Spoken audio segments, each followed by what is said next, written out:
ও নদী যদি নিজেকে সিংহাম মনে করে, আমি হচ্ছি পুষ্পা, মানে দক্ষিণী ছবির একটা রেফারেন্স টানলেন। আমাদের এইটাও খেয়াল রাখতে হবে ঘটনাচক্রে, এই যখন প্রথম দফা নির্বাচন হলো, দক্ষিণের একটা রাজ্য তামিলনাড়ুতেও কিন্তু ভোট হয়েছিল, সেখানে কার্যত নিঃশব্দে ভোট হয়েছে, কার্যত ঘটনাবিহীন ভোট হয়েছে। আর আমাদের এই রাজ্যে ভোটের ক্ষেত্রে দুর্ভাগ্য যে রক্তপাত দেখতে হয়। হ্যাঁ, প্রথম দফা ব্যতিক্রম হয়েছে, সেইটা দ্বিতীয় দফায় করতে পারবে কিনা কমিশন, সেইটা চ্যালেঞ্জের। আমি রবীন্দ্রনাথ ভট্টাচার্যের কাছে আসবো। এই মুহূর্তে রবীন্দ্রনাথ বাবু 95 জন পুলিশ অবজারভার দ্বিতীয় দফার জন্য এই রাজ্যে রয়েছে। আপনি বলুন আর কোন 94 জন অফিসার, পুলিশ অবজারভারের নাম আপনি বলতে পারবেন যাদের এইভাবে নিশানা করছে তৃণমূল কংগ্রেস? কার্যত কোথাও কি এই অজয় পাল শর্মাকে সিঙ্গল আউট করা হচ্ছে কেন বলে মনে হচ্ছে? দেখুন, প্রথম কথায় বলি, অজয় পাল শর্মা যে জায়গাটায় গেছেন সেই জায়গাটায় কিন্তু অন্য পুলিশ অফিসাররা যাননি, সুতরাং তারা ওখানে গেলে এই রকমই বিহেভ করতেন। আমি অফিসিয়াল মানে ডিকশনারি মিনিং অফ যেটা গাইডলাইন্স মাইক্রো অবজারভারের গাইডলাইন্স নিয়ে তৃণমূল পুলিশ অবজারভারের যে গাইডলাইন্স তা সেটা নিয়ে কথা বলেছেন বা প্রেস কনফারেন্স করেছে। সেখানে বলা হচ্ছে official advice on how to do things.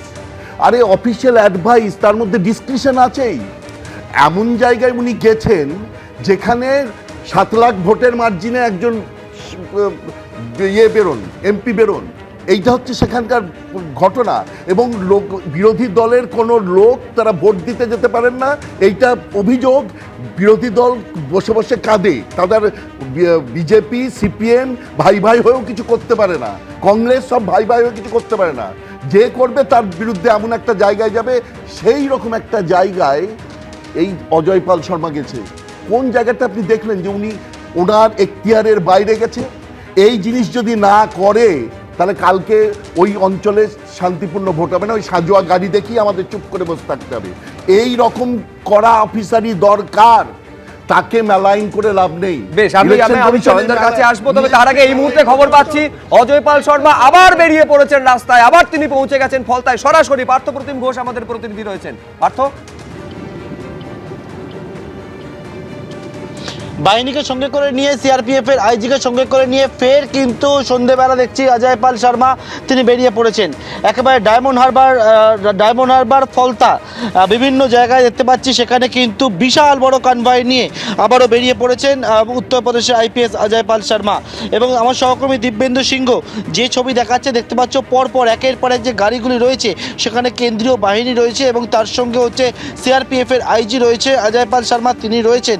এবং আজকে দুপুরবেলা দেখেছিলাম একেবারে যে বিষয় গ্রাউন্ডে নেমে পরপর কয়েকটা নাম ধরে ধরে এলাকায় যান এবং যারা মূলত ট্রাভেল মেকার, এবং যে বিষয়টা বলা হচ্ছে যে পুলিশ সূত্রে, সেটা হচ্ছে যারা হচ্ছে ফলতার বহু মানুষকে ভোটের আগে ভয় দেখাচ্ছে এবং তাদের একটা নামের তালিকা তৈরি করে একেবারে গ্রাউন্ডে নেমে পড়েন।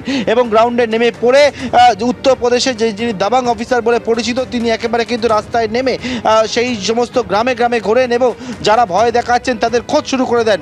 এবং তারপর আবার কিছুক্ষণ আগে সন্ধে নেমেছে এবং তখন দেখা যাচ্ছে অজয় পাল শর্মা তিনি এই মুহূর্তে গাড়ি একটা বিশাল বড় কনভয় নিয়ে এই মুহূর্তে ডায়মন্ড হারবার এবং ফলতার বিভিন্ন জায়গাগুলো রয়েছে সেই জায়গায় কিন্তু মুভ করছে। আমরা সেই ছবি দেখতে পাচ্ছি সরাসরি। একেবারে বার্তা কমিশনের তরফে বা অজয় পাল শর্মার থেকে এইটা স্পষ্ট করে দেওয়া হয়েছে, যারা ট্রাভেল মেকার তারা ভয় পাবে এবং ঘরের ভেতরে বসে থাকবে, ভয় মুক্ত হয়ে ভোটাররা বুথে এসে তাদের গণতান্ত্রিক অধিকার প্রয়োগ করবে।